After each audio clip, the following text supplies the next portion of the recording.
Ya, kita sudah mempelajari yang lalu ya, bahwa bagaimana pandangan orang liberal tentang peristiwa Kristus yang disalib dan bangkit. Dan kita juga melihat apa yang ditulis dalam Alkitab. Jadi itu ada benar-benar fakta, bukan dongeng, bukan isapan jempol manusia, bukan khayalan, dan bukan karangan-karangan omong kosong, tapi adalah fakta sejarah. Dan memang jelas ada di dalam sejarah itu tertulis Pontius Pilatus yang pernah memimpin pada masa-masa Kristus hidup di dunia. Itu pemerintahnya adalah Pontius Pilatus yang menjadi gubernur ya, kalau nggak salah. Nah itu. Oke, sebagai ya intermezzo lah, saya sedikit kasih cuplikan ya, satu video tentang ini, waktu Tuhan Yesus sedang diadili. Nah, biarlah ini juga ya paling tidak mengingatkan kita bahwa ini benar-benar sejarah dan benar-benar peristiwa yang terjadi. Ini video ini belum ada teksnya. Kalau di YouTube ada sih, cuma ini saya download dan rencana saya sih teksnya dalam bahasa Indonesia ya. Tapi nggak apa-apa, ini cuplikan singkat saja. Hanya 3 menit, kita lihat sama-sama.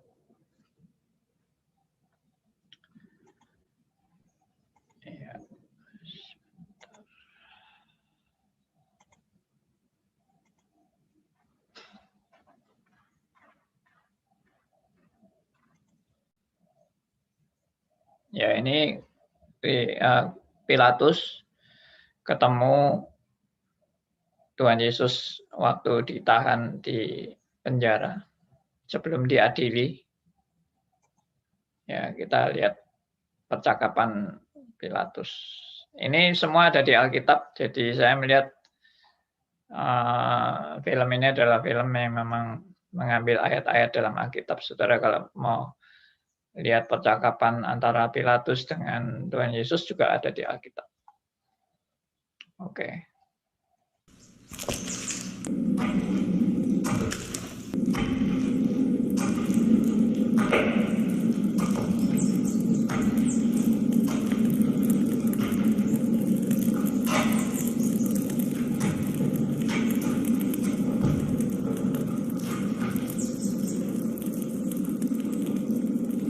Art thou the King of the Jews? Sayest thou this thing of thyself, or did others tell it thee of me? Am I a Jew?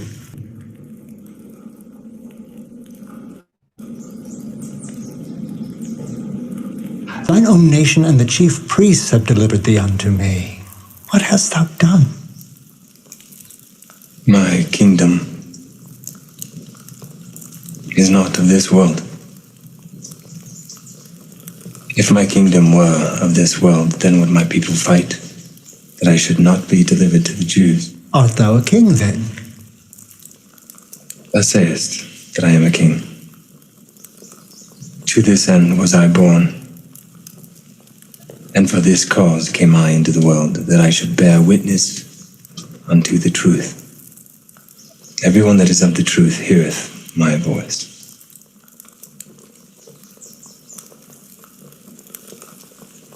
What is truth? Ye have brought this man unto me as one that perverteth the people. I have examined him before you, and find no fault with this man touching those things whereof you accuse him. I have sent him to Herod, he has found that nothing worthy of death has been done. I will therefore chastise him and release him.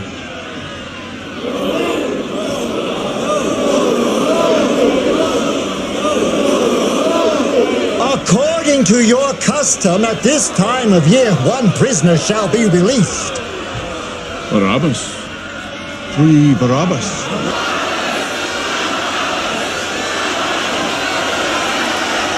What shall I do then with Jesus, who is called the Christ? Crucify him.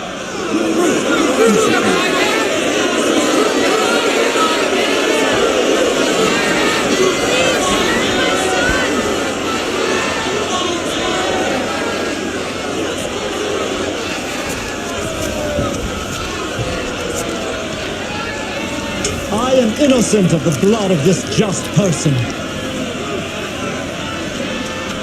See ye to it.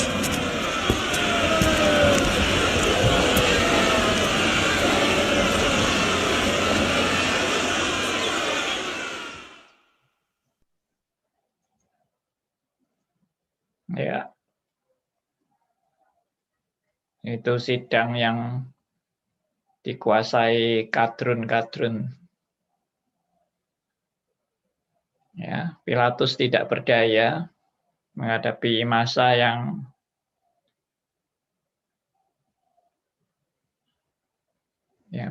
ganas ya, yang ingin bernafsu membunuh Tuhan Yesus. Nah, sampai Pilatus sudah membela ya. Dia orang yang tidak bersalah. Saya tidak menemukan kesalahannya. Tapi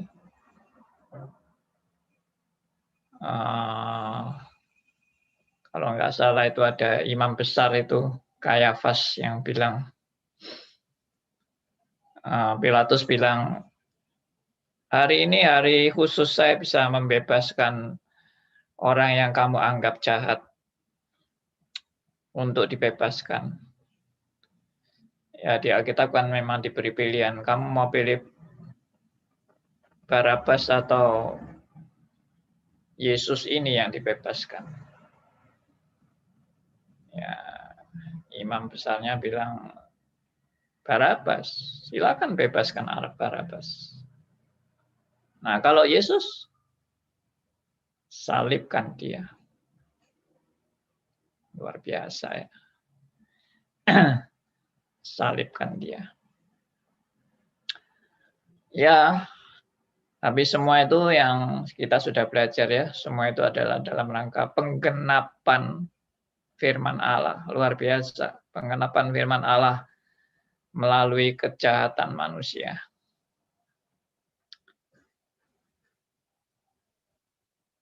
Dan itu benar-benar luar biasa, saya melihat. Dan itu fakta, dan itu sejarah.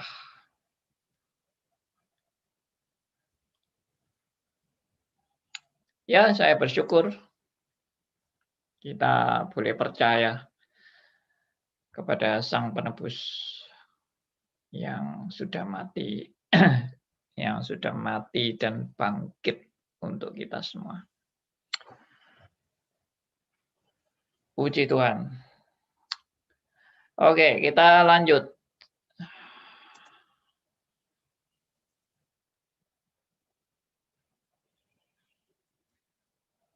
Sebentar.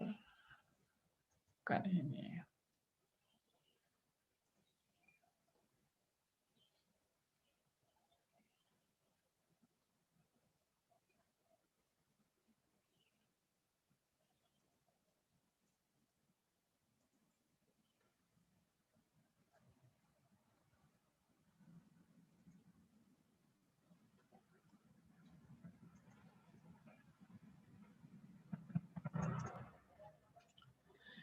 Baik.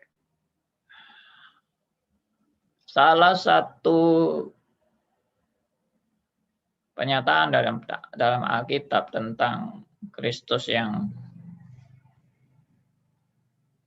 harus menjalani hukuman yang berat selama dia hidup.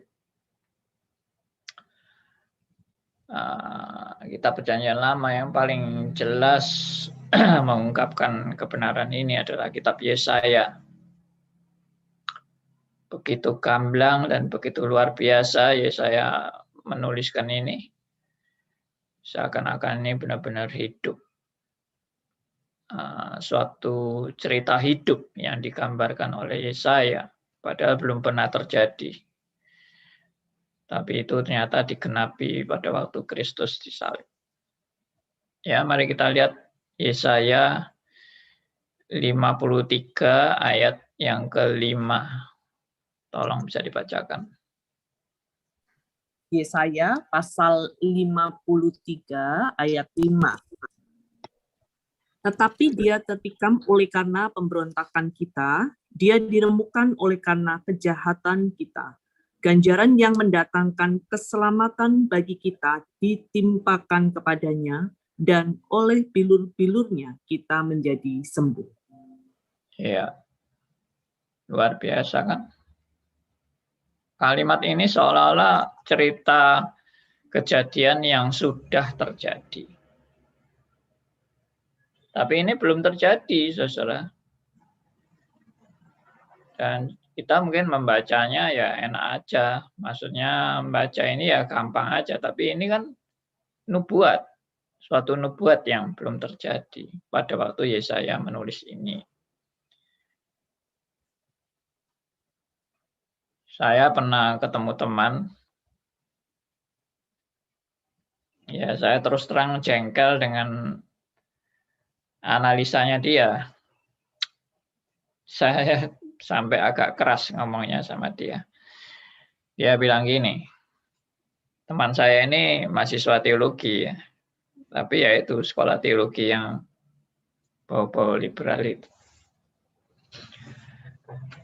Dia mengatakan pada saya, ya contohnya seperti ayat inilah, ayat ini. Dia bilang, kalau kamu baca ayat ini, kamu pikiranmu apa? Ya, saya bilang ya ini jelas nubuat yang menggambarkan Tuhan Yesus. Yang menubuatkan tentang Kristus yang akan menderita buat kita. Lalu dia bilang gini, kamu nggak pernah mikir bahwa ini ditulis setelah peristiwa itu terjadi?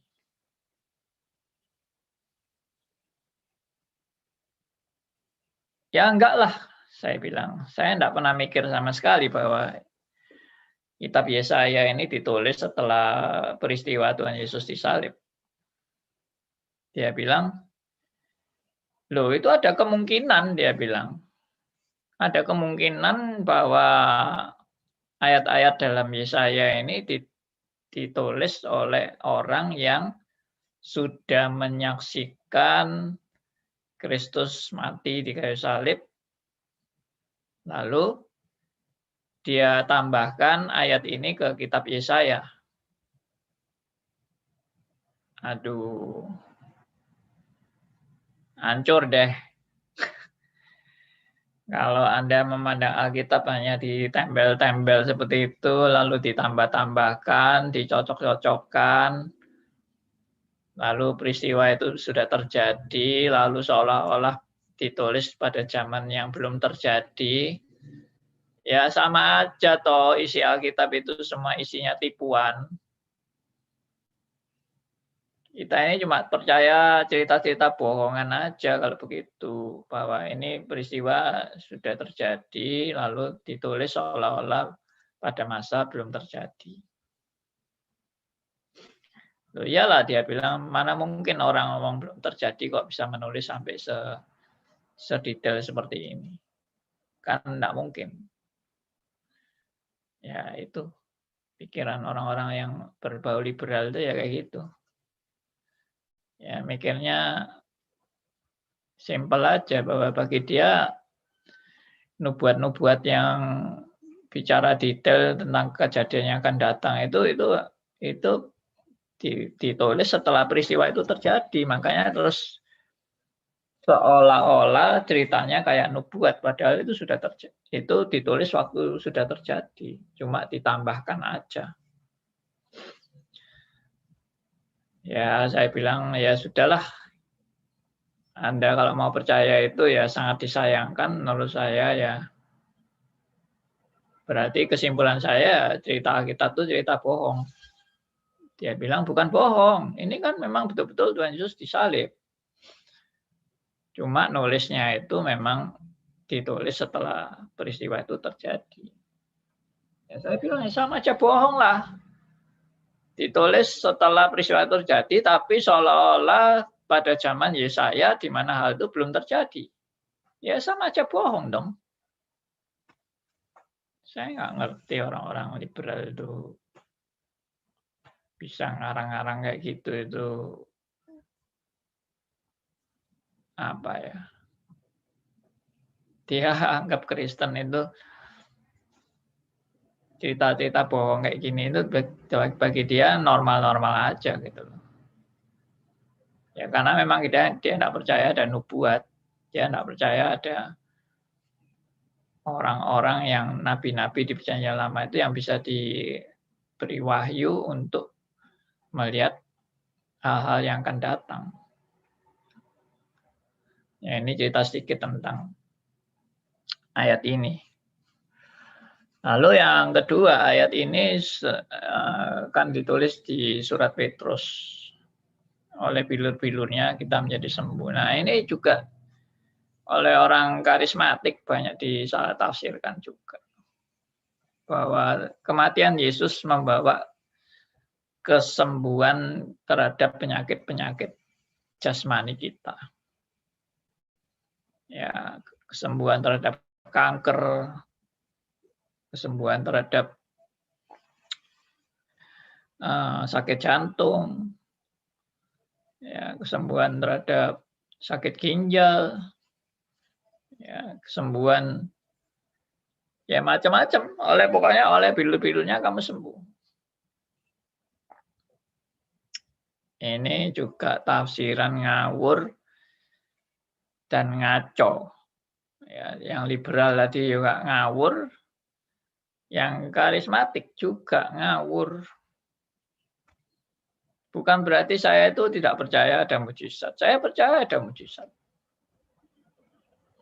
Saya percaya kalau Tuhan mau menyembuhkan orang itu dalam sekejap itu gampang sekali menyembuhkan. Karena Tuhan cuma tinggal berbicara sembuh, langsung sembuh. Apa yang sulit bagi Tuhan untuk menyembuhkan? Tidak ada yang sulit. Kita kalau tidak percaya mujizat juga salah. Saya pikir ada orang-orang reform tertentu yang tidak percaya mujizat. Hari ini sudah tidak ada mujizat katanya. Loh, kenapa nggak ada? Saya tetap percaya ada mujizat. Orang reform kalau tidak percaya mujizat ya sama aja dengan orang liberal yang hari ini dia juga tidak percaya ada mujizat. Ya, katanya mujizat sudah selesai. Itu hanya untuk zaman dulu mujizat itu. Zaman sekarang sudah tidak ada mujizat itu. Wah, itu dasarnya apa saya juga nggak tahu. Mungkin dari Korintus itu. Kalau yang sempurna itu sudah datang, maka karunia-karunia itu akan lenyap. Nah, yang sempurna yang datang itu ditafsirkan adalah Alkitab. Jadi kalau Alkitab sudah lengkap, maka seluruh mujizat akan lenyap. Seluruh karunia-karunia supranatural juga akan berhenti.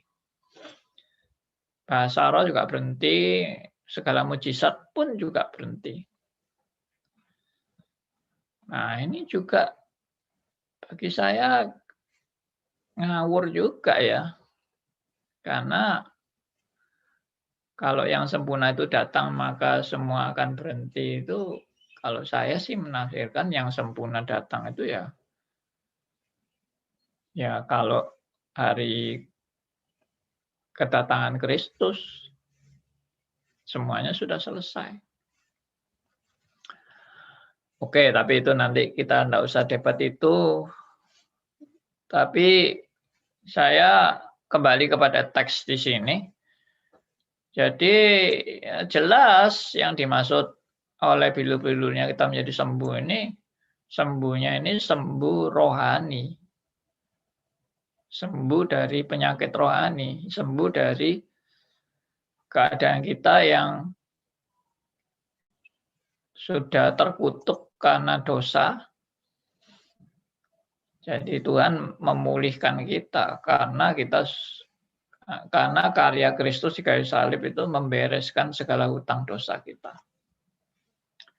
Nah, itu yang dimaksud dengan bilur-bilurnya kita menjadi sembuh. Nggak ada hubungannya sama sekali dengan sakit kanker, sakit ginjal, sakit jantung, sakit paru-paru, ya, sakit kudis, kurap, gatal-gatal dan sebagainya. Itu nggak ada itu karangan siapa bahwa salib Kristus menyembuhkan kita dari segala penyakit macam-macam itu. Sekali lagi, kalau Tuhan mau menyembuhkan, itu tidak perlu salib Kristus.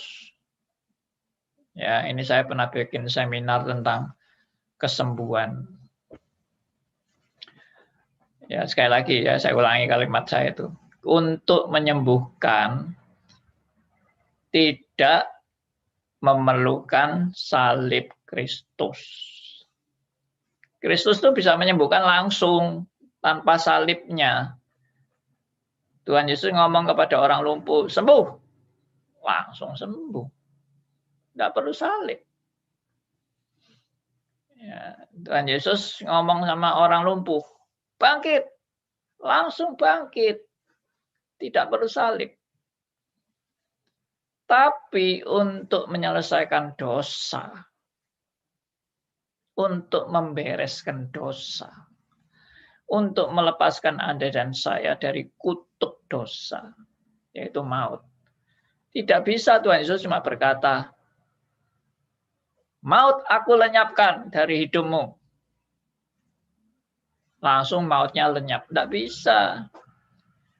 Untuk melenyapkan maut, Kristus harus menjalani salib.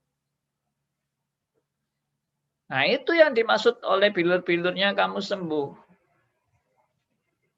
Harus melalui salib.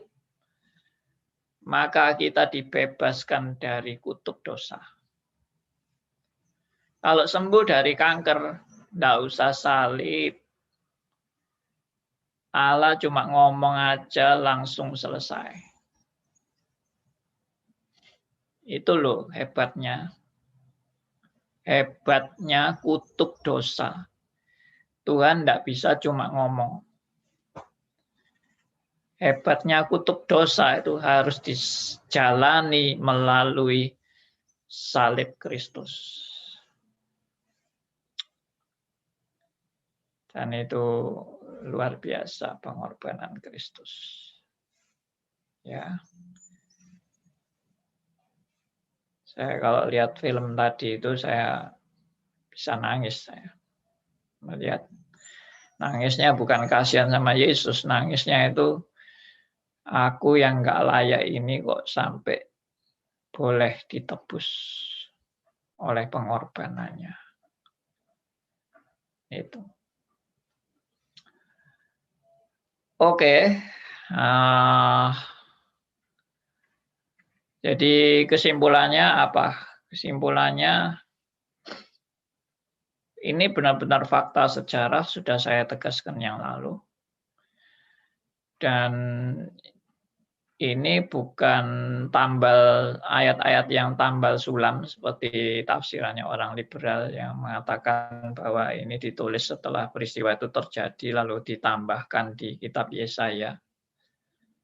Itu fitnahan yang luar biasa dan bagi saya kurang ajarnya luar biasa. Dan kalau Alkitab seperti itu ya buang aja di sampah deh Alkitabnya. Kalau Alkitab kita cuma dari tembelan-tembelan tambal sulam gitu. Apalagi yang kita mau percaya dari Alkitab. Ya. Lalu ini juga bukan bilur-bilurnya bukan untuk menyembuhkan penyakit-penyakit macam-macam itu. Itu saya pernah putar satu video. Ya, seorang pendeta yang bilang, oleh bilur-bilurnya kamu sembuh. Salib Kristus akan mengangkat segala penyakit-penyakitmu.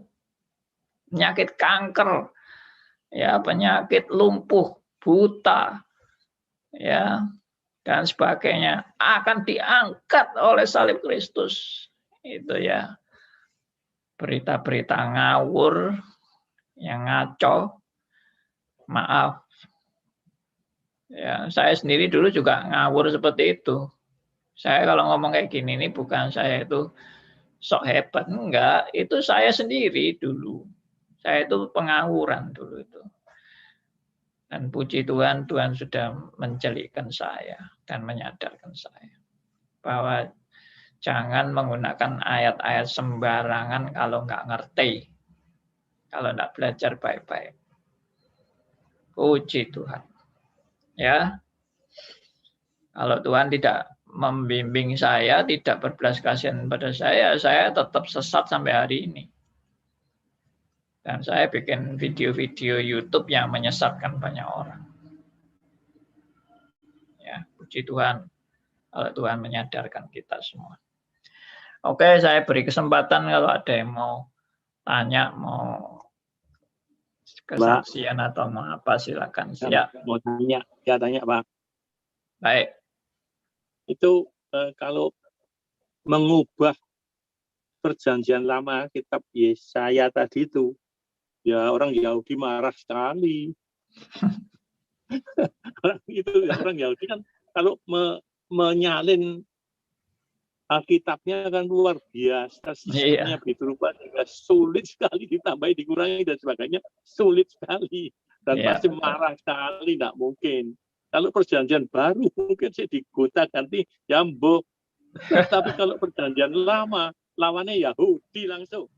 Oh, dia hebatnya gitu, dia paling siap untuk bikin Alkitab. Agak sulit itu. Ya.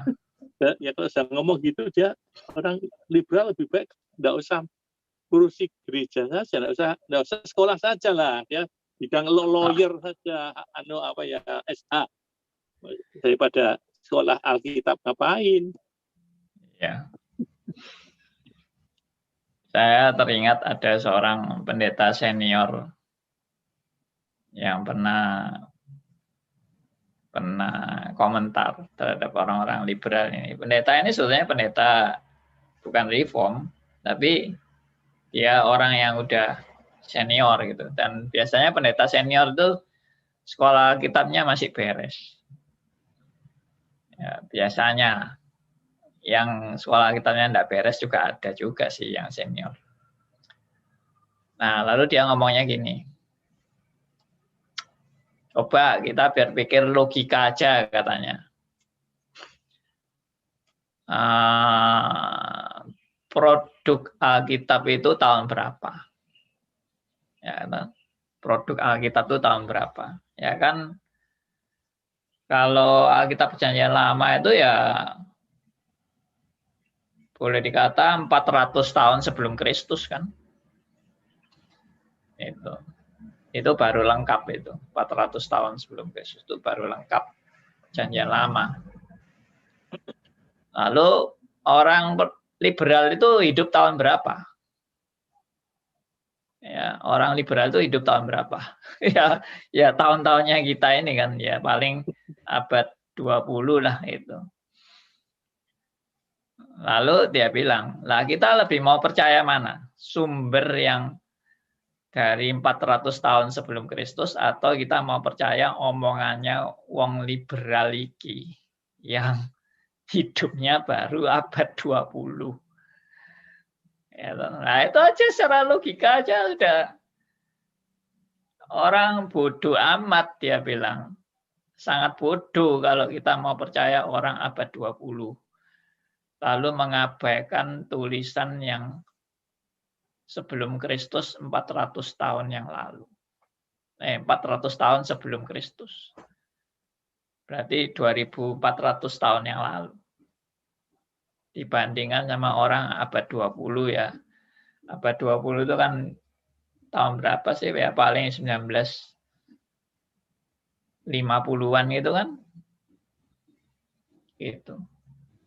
Liberal itu baru muncul ya enggak lama orang-orang liberal itu. Dan memang dampak liberal itu luar biasa ya. Itu ada yang memang menganalisa dampak dari liberalisme itu akhirnya gereja-gereja di Eropa sekarang menjadi gereja yang suam dan tidak ada kehangatan. Karena mereka udah nggak percaya kepada Alkitab, mereka tidak percaya kepada gereja, mereka percaya kepada humanisme, kepada kemanusiaan. Ya, itu memang yang dijunjung tinggi sama orang liberal kan humanisme, kemanusiaan. Nah, itu yang kita mesti hati-hati ya di zaman ini. Jangan saudara kira di Indonesia orang liberal enggak ada. Ada orang liberal itu. Saya ini bertobat tahun 78. Tahun 78 itu saya sudah ketemu pendeta-pendeta liberal yang luar biasa. Yang tidak percaya Alkitab firman Allah.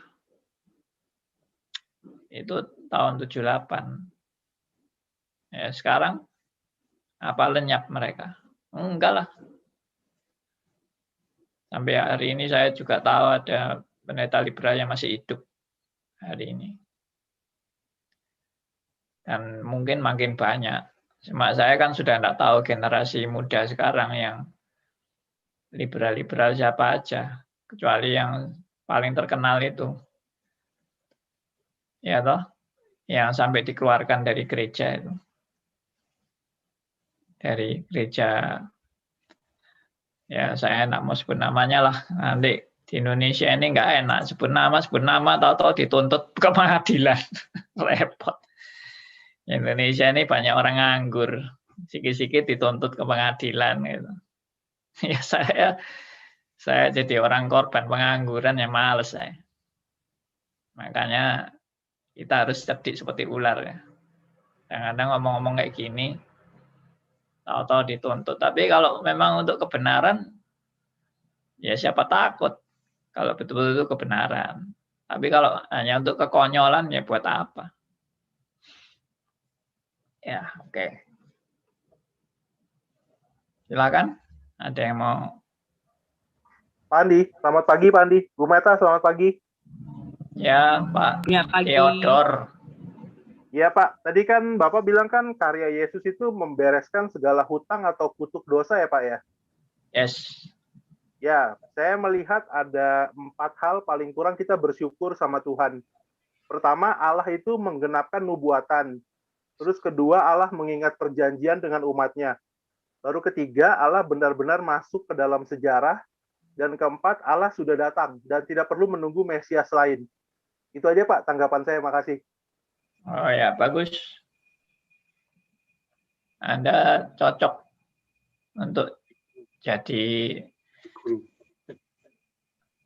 yang tukang mengambil kesimpulan. Penerus Pendeta Halim. Biasanya Ibu Dorsila, Pak Andi. Komentator juga. Komentator.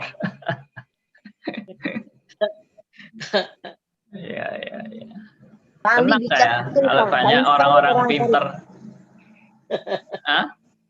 Pak Andi ngomong nggak salah Pak, banyak sekali memang saya lihat di karismatik itu, apalagi YHS atau Betani di Makassar, selalu kalau mereka pergi kunjungi orang sakit itu, selalu pakai ini ayat Pak. Iya. Bilul-bilul darahnya kau disembuhkan apa begitu. Iya. Aku juga bingung. Betulkah maksudnya ini yang di ini apa? Tapi aku enggak pernah karena belum sampai di sana saya punya ini ke sana. Jadi aku cuma melihat something strange saja, maksudnya aneh gitu. Maksud kalau waktu itu pengertian saya bilur-bilurnya itu yang menghapus dosa kita. Karena kita sendiri tidak mampu untuk menghapus dosa kita. Itu pengertian saya saja waktu itu. Makanya waktu mereka pakai ini sepertinya mereka itu anggap remeh sekali begitu, anggap murahan sekali gitu. Semuanya bisa pakai bilur-bilur darah untuk menyelesaikan masalah gitu. Oh iya, betul. Sebetulnya itu sekolahnya saja yang kurang kok, Bu. Mereka itu hanya salah sekolahnya kurang baik. Kalau diberitahu pasti bisa mengerti lah.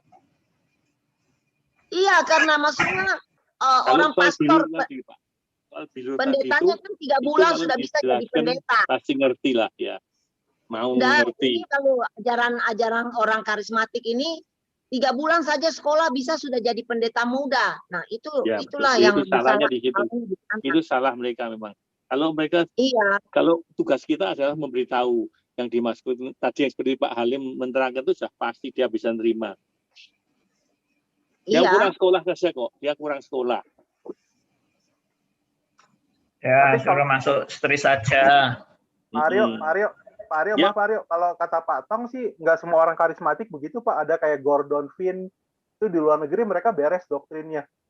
Pastor Gordon itu bagus, buku-bukunya juga banyak gitu.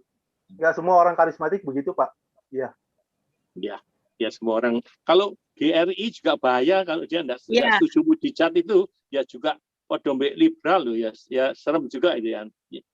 Tidak setuju lagi ada mujizat dari gereja GRI. Saya rasa bukan mereka tidak terima mujizat. Zamannya sudah lewat, mujizat sudah lewat. Maksudnya mujizat yang mereka katakan bahwa bukan seperti yang maksudnya orang berhentikan, maksudnya bisa seperti yang Tuhan Yesus lakukan. Itu yang mereka bilang itu yang ekstrim. Kalau mujizat saya rasa GRI tidak pernah bilang mereka tidak ini. Ya, di dalam pelajaran kerap kali muncul suara-suara seperti itu. Mujizat sudah berhenti sejak Rasul, Nabi, dan Mesias sudah tidak ada lagi. Memang ada yang ngomong kok. Itu resmi itu. Mungkin Bu Kuili aja yang belum pernah dengar. Kalau Pak Aryo itu pernah dengar itu. Ya, saya pernah dengar juga Pak. Ya. Mungkin saya tanggapannya salah saja ya. Mungkin saya pikir mereka bilang mujizat seperti yang maksudnya Kristus lakukan bahwa mencelikkan mata orang langsung menjadi dari buta langsung menjadi ini. Itu sudah berhenti gitu. Tidak ada yang gini-gini yang ekstrim begitu. Tapi kalau mujizat di dalam maksudnya Tuhan bisa sembuhkan orang melalui obat, melalui maksudnya dokter itu masih berjalan gitu. Tapi saya tidak tahu ya, mungkin saya juga salah dengar atau gimana.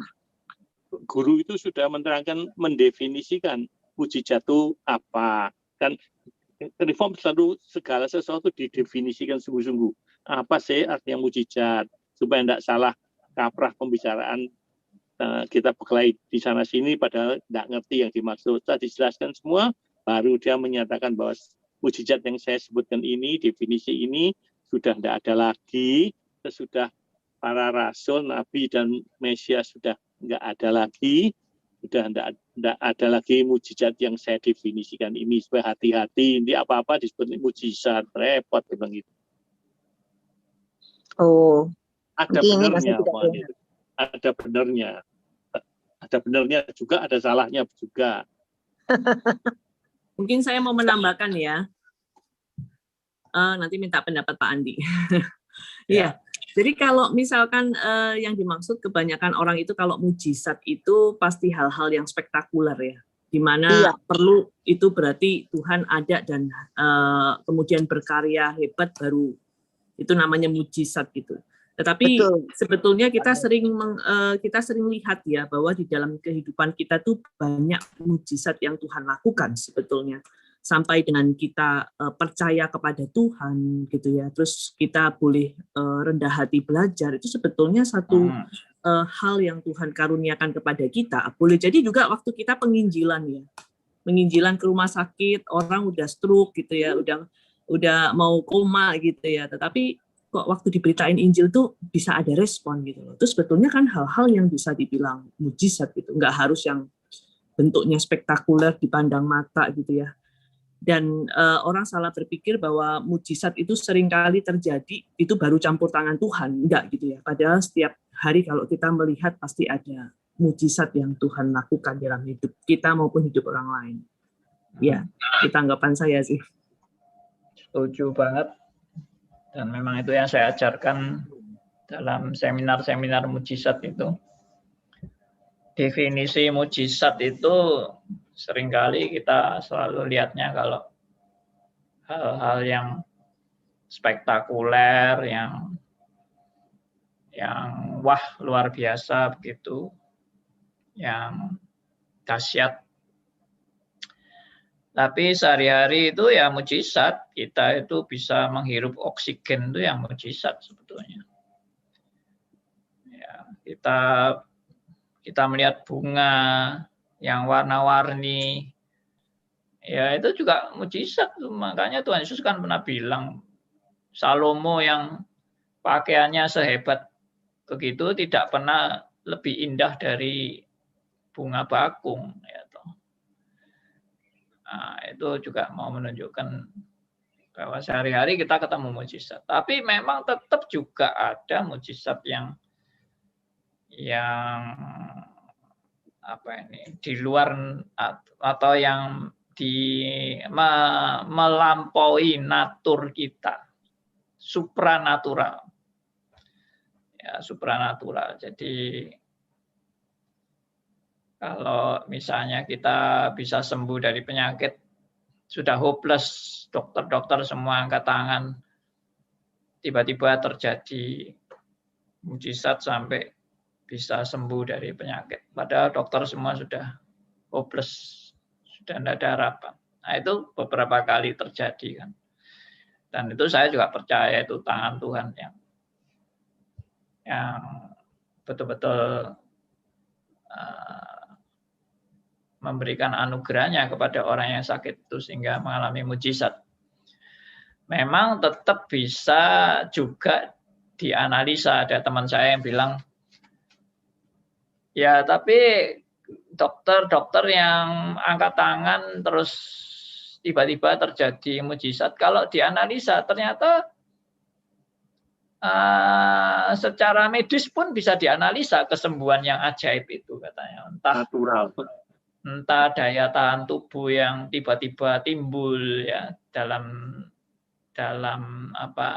tubuh orang itu, lalu daya tahan tubuhnya itu bisa melawan penyakitnya sampai akhirnya dia sembuh ya, itu bisa dianalisa secara ilmu medis.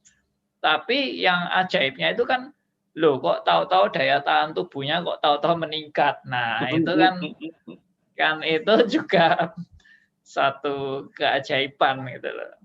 Ya, kenapa dia dari tadinya lemah daya tahan tubuhnya tiba-tiba bisa timbul lagi daya tahan tubuh ya, sampai dia bisa mengatasi penyakitnya.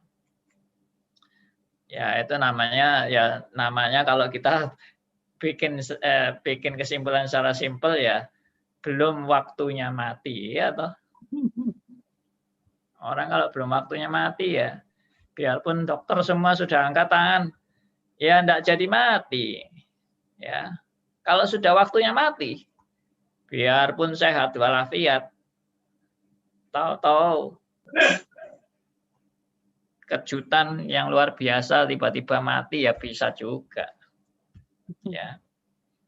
Pak Andi, ini ada kesaksian yang dari Tanjung Selor.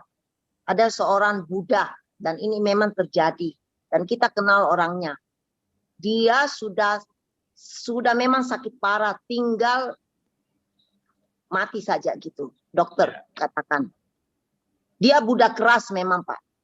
Tapi suatu hari waktu lagi ini, dia memang didatang gimana ya ceritanya? Dia minta orang Buddha berdoa keras bagi dia. Tapi dia tidak sembuh-sembuh. Tapi suatu malam, dia sendiri didatangi. Yang dia bilang sekarang adalah Kristus. Yang menawarkan dia. Pagi dia langsung, waktu itu sembuh dari dia punya penyakit. Tapi setelah dia sembuh, orang Buddha itu memusuhi dia karena dia memberitakan Injil bahwa saya tadinya tidak ada lagi harapan, memang sudah tunggu mati, tapi saya tidak tahu kenapa saya bisa hidup karena saya hanya bermimpi ada seorang datang ke saya.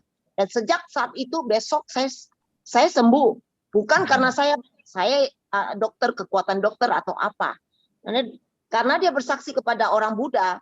Banyak orang Buddha menjadi kucilkan dia dan tidak mau lagi beranggap dia teman. Maksud saya mujizat itu memang masih bisa terjadi. Cuma kalau seandainya dipaksakan itu yang tidak benar, Pak, ataupun menuntut bahwa itu dengan kekuatan begitu itu akan terjadi. Itu yang saya rasa tidak boleh kita lakukan. Tapi kalau bilang mujizat itu total tidak ada, itu pun tidak benar menurut saya gitu. Karena kita tidak tahu itu semua kedaulatan Allah. Tetapi jangan ada manusia punya campuran atas kemauan manusia atau karena kehebatan kualifikasi manusia sehingga mujizat itu terjadi. Itu menurut saya, Pak. Yang pernah saya ungkapkan dalam seminar saya, yang sekarang ini tidak terjadi adalah mujizat yang melekat, menyertai atau melekat pada jabatan-jabatan khusus seperti jabatan rasul, jabatan nabi, jabatan mesias. Nah, mujizat-mujizat yang melekat itu atau yang menyertai sebagai tanda-tanda itu sudah tidak ada. Yang ada sekarang ini adalah ya siapa saja Tuhan bisa pakai, tapi tidak menjadi orang sakti. Ya. Jadi tidak ada hamba Tuhan sakti itu. Hamba Tuhan yang terkenal ini tukang ngusir setan. Ini tukang mendatangkan jodoh. Ini tukang mendatangkan kekayaan. Nah, kalau seperti itu namanya bukan pendeta tapi dukun, ya toh. Oke, ini ada dari Elia, tolong dibacakan. Ya. Iya, Pak, saya bacakan ya, Pak. Saya punya dilema atas masukannya Tante Lani Toha beberapa waktu yang lalu tentang beliau yang minta belas kasihan Tuhan begini. Katakanlah seperti kasusnya Kristen yang menyanyikan lagu Mengikut Yesus Keputusanku, ku tak ingkar. Misalnya itu beda. Misalnya begini. Dalam pencobaan yang amat sangat berat demi menyelamatkan 2 anak dan istrinya, si bapak itu menyatakan menyangkal Yesus dan satu keluarga ini selamat secara fisik. Dan setelah masa genting itu berlalu, satu keluarga ini minta ampun kepada Allah dan bertobat atas penyangkalan mereka itu. Pertanyaan saya, kira-kira mungkinkah si bapak ini adalah orang pilihan? Silakan, Pak Andi. Iya. Yang mana? Gue kagak ngerti. Yang disebut namanya nggak ngerti. Nggak ngerti nih. Nanti bikin perhitungan, Bu, sama Pak Elia.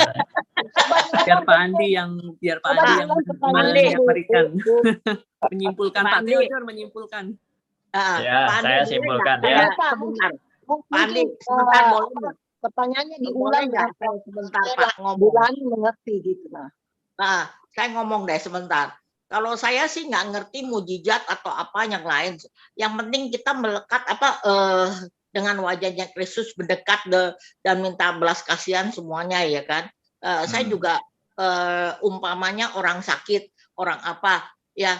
Saya bilang yang ini hanya terus terang saya hanya untuk dia percaya kepada Kristus dan melekat kepada Kristus, maksudnya percaya penuh 100% kepada Yesus. Saya nggak tahu dia agamanya Kristen, agamanya Islam, agamanya Buddha, agamanya apapun, ya kan? Kalau agama menurut saya tidak menyelamatkan, hanya yang menyelamatkan kita percaya kepada Kristus. Dan waktu sakit, waktu kita menderita, waktu kita senang, waktu kita kemanapun, ya kan? ada apapun, saya nggak merasa ada mujizat atau apa, saya nggak ngerti lah. Yang penting kita bersandar pada Kristus, dan itu yang Pendeta Andi bicara tadi ya, semua bilang saya umur 54 mati dengan penyakit saya, tapi yang seger, yang itu semua bilang, dokter profesor kayak mau apa kayak di Indonesia semuanya, ini pasti mati semuanya. Ya aku sih tenang aja, mau mati mau hidup, mati aku kan hidup, lebih senang daripada Pak Andi kalau meninggal, ya kan, daripada senang kalian semuanya. Apa yang ditakutin gitu loh. Nah, aku kan biasa bicara seperti itu dengan orang-orang yang kami ketemukan, ya saya mulutnya saya gitu, saya percaya kepada firman, ya udah gitu. Nah, Theodor tadi bilang karismatik atau apa, ya reform juga banyak yang ambaradul. Nah, yang dulu ada orang reform, dia ke gereja reform, ke gereja karismatik, ke gereja sini, muter-muter. Nah, dia ikut penginjilan ke rumah sakit. Saya bingung. Loh, lu bilang itu tisu bisa menyembuhkan. Aku bilang gitu. Dia bilang pakai tisu ini bisa menyembuhkan. Aduh, kepalaku pusing. Ini benderanya bendera reform, lu sama gue. Gitu kan. Akhirnya saya bicara sama pendetanya, ini waktu itu pendeta kami di Karawaci, akhirnya dipanggil gitu loh. Dan kedua kali ada vikaris yang dulu mungkin mau jadi pendeta, evangelis kali ya, wanita. Saya bingung juga, orang pakai ini penginjilan kita ke kebun jeruk, pakai rantai, pakai gelang, pakai apa, dia sakit. Wah Bapak ini nih, ininya nih mesti dibuang, kata emas-emasnya mesti dibuang. Orangnya orang pejabat, Pak. Pejabat dari luar kota. Lah, aku bingung apa hubungannya emas sama perhiasan kok jadi penginjilan kok disuruh buang. Lah, saya bilang sama ini, Pak, kalau dibuang saya yang ngambil. Saya juga mau, Bu. Iya. Saya bingung, laki-laki ya, dia pejabat ya, segala itu. Tuh orang ragu. Loh, lu gimana sih, saya bilang. Waduh, benar. Itu orang reform. Katanya mau jadi hamba Tuhan.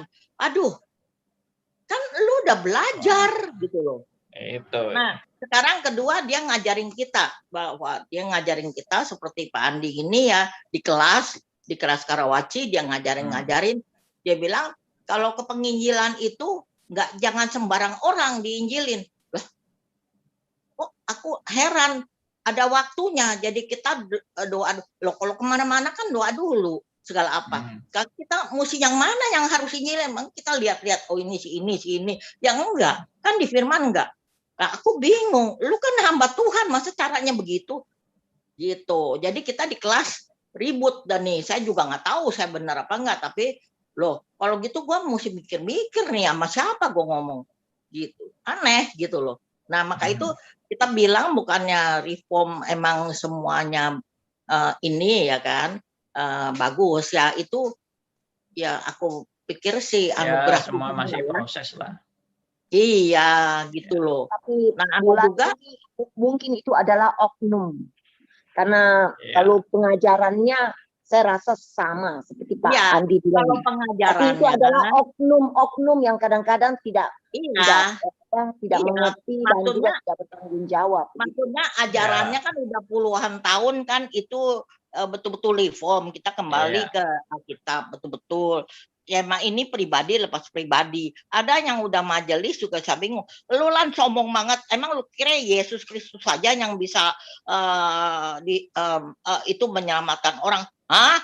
Lu majelis begini? Saya bilang gitu. Kaget aku. Lah, lu ngapain ke gereja sini? Kalau umpamanya itu, lu ke sana dong, ke keliling-keliling, ke Buddha, kemana? Lu selamat ya selamat. Lu menurut lu selamat ya sono. Aku bilang, kok bingung ke sini? Nah itu, tapi dia udah tahunan, tapi nggak ngerti gitu, bingung. Nggak usah heran Bu, banyak orang reform, mereka belajar, tapi sebenarnya mereka tidak mengerti. Karena apa? Kadang-kadang bahasa akademisnya mereka itu telan, tetapi mereka tidak mengerti. Iya, kan kalau masuknya Pak, tolong. Seandainya juga suami saya. Dia ikut reform yang maksudnya pengajaran reform yang akademis. Dia nggak ngerti, tapi waktu dia ikut yang stris ini, dia merasa bahasa yang Pak Andi pakai dia mengerti. Jadi itu memang dari satu kemampuan oknum per oknum ya. Kalau dia mengerti atau dia ikut-ikutan, itu bisa terjadi seperti yang Ibu Lani ngomong. Meskipun dia sudah belajar berapa puluh tahun, itu bisa terjadi. Karena apa? Soalnya dia sendiri tidak mengerti, tetapi hanya dalam pengetahuan saja. Tapi kalau di dalam dia salah tangkap nama Tuhan ternyata tong. Maksudnya orang Islam, orang manapun ya pada suatu kelak kalau dia emang orang pilihan, dia yang diselamatkan. Justru kamu yang di sini, yang di GRI, you pikir kamu selamat semuanya gitu loh Pak Tong, maksudnya gitu. Oke, jadi ini waktu sudah mendekati. Pandi, saya terakhir Pandi, boleh Pandi? Ya. Oma itu masalahnya ini Oma. Aja dulu baru nanti sambung. Malah ini dikeroyok nih. Keroyok. Mario, tolong dong dikeroyok nih. Dikeroyok. Oma, masalahnya setiap orang Kristen. Theodor, kamu ini dulu Pak Andi berdoa dulu, setelah itu bisa bicara lagi. Oke, nah kita sambung lagi ya. Oke, yuk. Ya, nanti malam ketemu lagi. Oke, saya simpulkan dulu dari pertanyaan Pak Elia ini. Yang pasti gini prinsipnya ya, kita itu diselamatkan itu bukan karena kita ini mampu taat atau tidak mampu taat. Kalau mampu taat diselamatkan, tidak mampu tidak selamat, yaitu akhirnya jadi Arminian kalau gitu kan. Jadi reform jelas tegas. Kita ini diselamatkan bukan karena taat atau enggak taat, kita diselamatkan itu karena anugerah Allah. Jadi kalau ceritanya tadi ada seorang ayah yang dipaksa harus menyangkal Tuhan Yesus karena anaknya mau dibunuh. Lalu dia akhirnya menyangkal Tuhan Yesus waktu itu. Dan setelah menyangkal, anaknya selamat, keluarganya selamat, enggak mati. Lalu terus habis peristiwa itu mereka minta ampun karena mereka sudah menyangkal Tuhan Yesus dan mereka mau bertobat dan sungguh-sungguh kembali kepada jalan Tuhan. Bagi saya keselamatan dia itu bukan masalah sekali lagi taat atau tidak taat, tapi keselamatan dia itu adalah masalah dia orang pilihan atau bukan. Dia domba atau kambing. Dia gandum apa lalang. Ya sudah, itu aja poinnya. Nah, kalau dia memang benar-benar gandum, ya pasti selamat.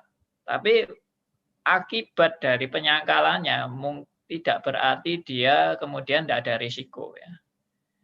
Risiko itu pasti ada. Dan ajaran Tuhan, didikan Tuhan juga pasti ada.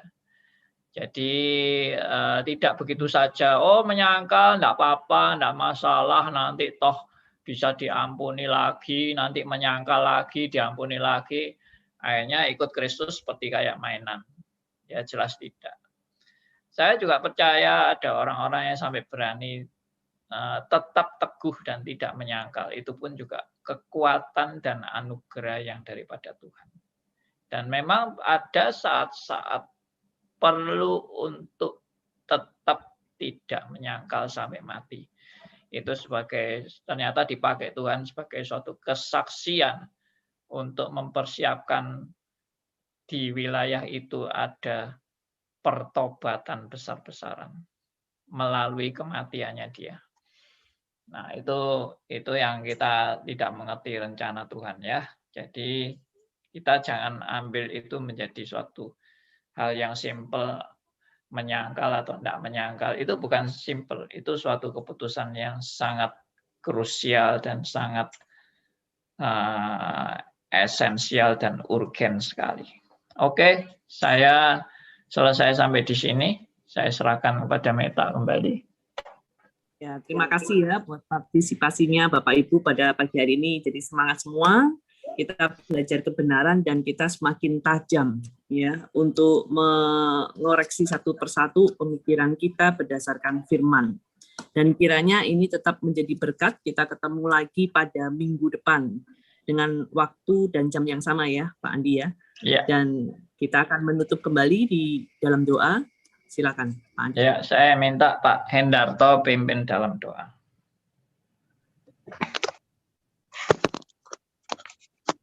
Mari kita berdoa.